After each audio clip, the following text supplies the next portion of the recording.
What is up, everyone? My name is Volathis, and this is Just Building Minecraft. So, a few things to talk about. This last weekend when we would have been recording this, Wolflord unfortunately was not able to join me in a recording session, but that's okay. I have plenty of footage, and anyways, at the current rate we've been going, I've been a few episodes behind Wolflord, so it all makes up for it. So, this episode's more of a update episode of what we've been doing with.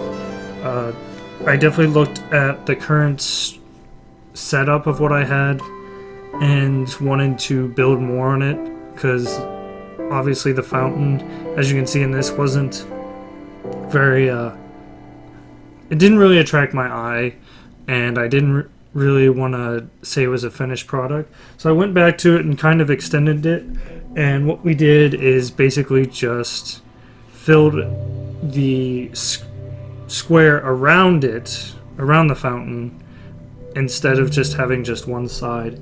And we put the wooden benches on each side of it, and Wolflord came up with a great idea of using the cauldrons as trash cans. So as you can see in this beginning clip, we were changing that, and probably towards the end of the episode or later on, I'm going to show a lot of the editing, because there's been a lot of changes. I recently got a hold of World Edit, and let me tell you, it has done wonders. I would say 90% of the stone bricks that spawn silver fish is gone. 90% of it. I've changed that. That is gone. The fountain that you see me editing now has actually been moved a little bit, as well as I have a lot more things to work on, and it's definitely helped me a lot more. I've been able to definitely in the future, if there's a design I like and I want to copy and paste it, I can now and do a lot more things with that, as well as it's a lot easier if I look at a building and say maybe I want to raise it a unit or something like that, or if I put a wall in and something and I want to move it, it definitely makes my life easier, and also it speeds up the building process a little bit. Now, it is a little frustrating sometimes just getting the right highlight. It's a new software that I'm working with, and ultimately I think will definitely help the series in the long run. So let's talk about a little bit more of what I've done. I've also think about cutting back on the amount of editing I do in this, just because it takes so long to process this, and really most of my editing is just really cutting out me searching through the inventory trying to find the right piece. So without further ado, we'll look into a lot more of what we've done on this city. So after I was done working on the fountain, I went to the one side of the fountain and started laying down these iron bars, and what the iron bars were going to be was a sort of a fence / wall to keep the traders out, but eventually I was going to implement sort of a guard station so people would check in and check out, just to regulate the trade in the area. And it was basically for that purpose. I started by making the check-in gates on both sides of the back of the castle, but eventually decided that the one spot was just going to be walled off with those iron bars, and there was only going to be one check-in and check-out point. It may cause a lot of traffic in the area, but at the same time, it also it's very controlling about who gets in and who gets out. Obviously, it's a lot easier to micromanage who gets let in, who gets let out, if there's only one entrance. And obviously, the traders and visitors and all that who want to come here obviously are going to want to get in the city if they're willing to go through all of that, and ultimately helps both parties. So we worked on the check-in desk, which was very, very simple. It was just oak wood planks and a oak wooden gate on the side, and as well as there was the two entrances.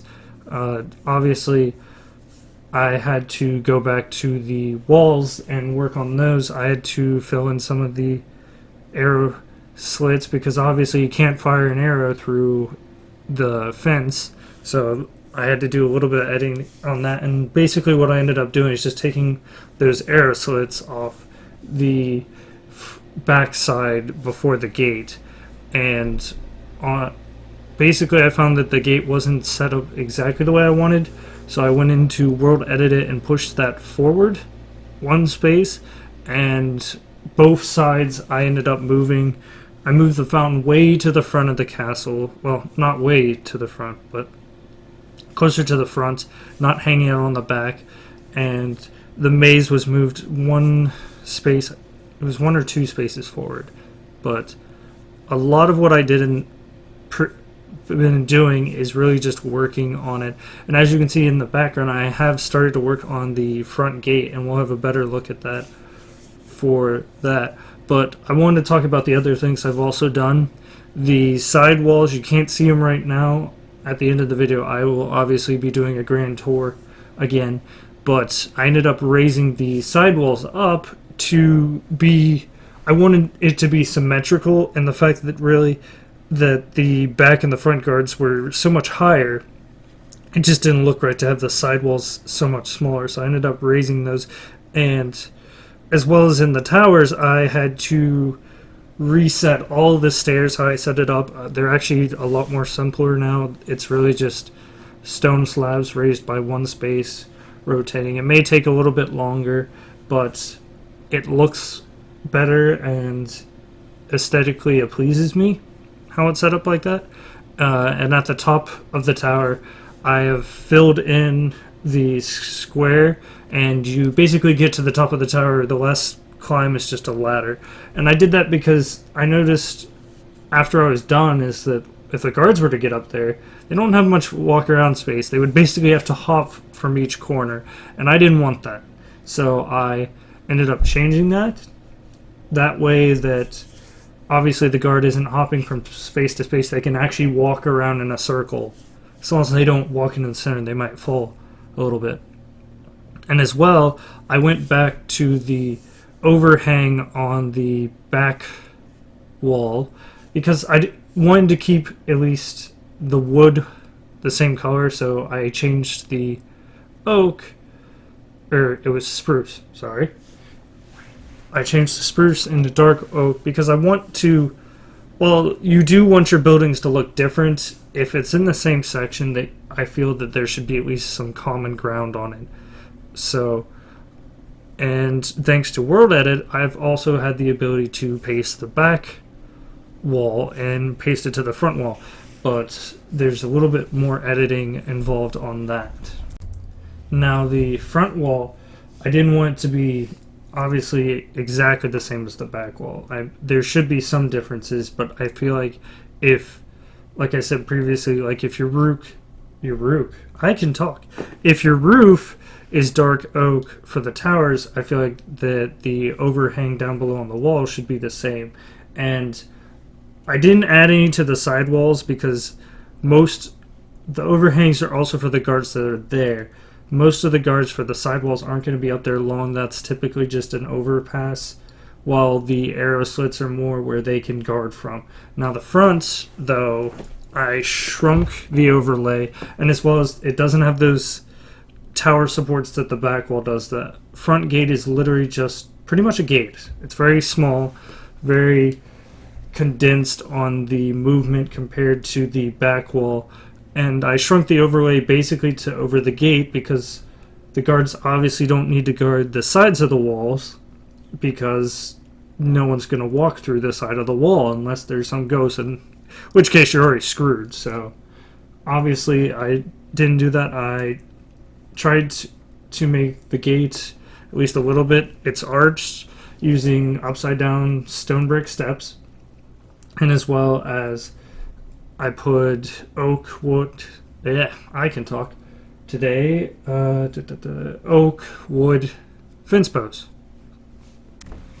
So before we go on to talk about the housing district we worked on a little bit, I just wanted to show off what I don't want to say final project for any of this because as you can see I will probably constantly be going back, but definitely wanted to show off what the current update of the castle area is like. You can see the front gate, what I've done to the back gate, as well as that merchant check-in area.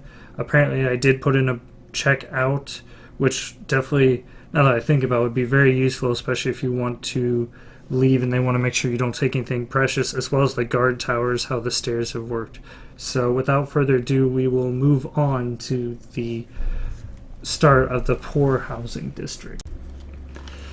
Alright, we're working on the poor section now. Now, the idea with this was obviously to make simple, cheap housing, make it look like obviously the residents didn't have much money. Eventually, I'm going to go back there and obviously extend it, because we only made the small house that I'm working on right here, the makeshift tent, which ultimately Wolflord had to finish it for me because mine looked horrible, and the very cheap apartment area. Now, obviously, the materials for these were to be simple. It wasn't to be extravagant in any way. Most of the buildings actually don't have windows, and I wanted to, because obviously in a town you always have people with higher standard of living and lower, and all that. Now, the main build project that I worked on the most was obviously the apartments, and they were going to be very simple. As a 3-level building, each level having 3 apartments, and obviously these were going to be very single. We didn't actually really put anything in it. That's probably going to be done at a later date, but even then, the problem I see with these buildings is obviously if you had families in them, it would be very cramped and all that, and obviously the people living there, there's not much choice you have. It's either you really live in this, or maybe a really simple house, or you live on the streets. I didn't really think about what the Magical City's policy on homeless people might be. Might have to think of that later. But the apartment was basically mostly made out of cobblestone, and as well as the oak wood planks for the flooring. Some of them got windows, but the windows were obviously, as you'll see later on, were used making the white tinted glass, and it gives it a really old look, and it makes it look like you can't even really see out of the windows, but you have a window. It lets light in. And then later on we also put in the mossy cobblestone, and that was just to give it age, to really say the fact that these buildings aren't really taken care of. They're very old, and it's really just a last resort for anyone who would rather not be homeless, and it's very cheap. And as you can see in the background, I have that square there. That is later going to become a market square in a later episode, and all that is pre-planned. I have a few more buildings in mind. I have actual individual markets that will have their own purpose, as well as mostly the market squares can be simple buildings like stalls and all that. I also plan to put in a prison. The towers, it's not really a tower structure, the tall structure, the tall pole, I guess you could say. Wow, it's taking me forever to describe it. Is going to be probably the guard tower / I'm thinking maybe at the top might be a magic practice area, a more extended area. And I'm also at the moment trying to think of what I want to do at the top of the castle, because it's very bland up there. And I still have to work on sidewalks. That is actually something I really need to work on. I'm debating whether or not I want to do it now or later. If I do it now, it will unfortunately very limit what I'm going to be building in a way. But at the same time, if I do it after, it'll be a lot easier to map out my own way. I also have a plan. I want to make a tavern and all that. And I might do some underground construction, because underneath is really still very empty at the moment. There's a lot of possibilities. Obviously, there's going to be the dirt from this island that we pulled out of the ground. It's not just going to be, you know, the town. And I've even thought about maybe even putting in water in the town, like sort of a man-made river or canal system, perhaps. It's only time will tell. And as you can see, there was a little messing around in Wolf Lord because we try to have at least a little bit of fun while we're building, even though it's a little counterproductive. But that's probably about it for this week's episode. Obviously, Wolford's not going to have a video of just building, but check out his channel anyways. He uploads plenty of videos, and I look forward to working the next chance we get to work together, because I'm at the point really that this building, I need help with it, and a lot of my friends are helping me with it. So if you enjoyed this video, please like, comment down below, subscribe if you're new, and I will see you in the next video. And as always, stay magical.